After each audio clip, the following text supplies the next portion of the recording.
campaign, and I just need to hire y'all to do it because I don't want to do any of it. Can you say that once more? I'm sorry. My biggest takeaway is there's so many things that I need to get done with my email campaigns. I don't want to do any of them. I just need to hire y'all to do it. Awesome. And what was your biggest takeaway from the workshop?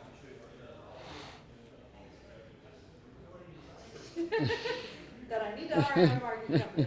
Okay, let's skip Well, that the one. biggest,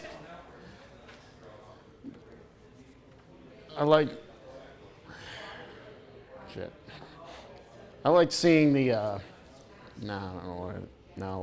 forgot what I was going to say. I liked how they showed us where you type words for the subject line and it rated how well that it will work or how well it'll grab someone's attention. You got that. That's perfect. Yeah. Do you think that other people could benefit from the workshop? Absolutely. If you send emails for your business, you're definitely going to benefit from it. Awesome.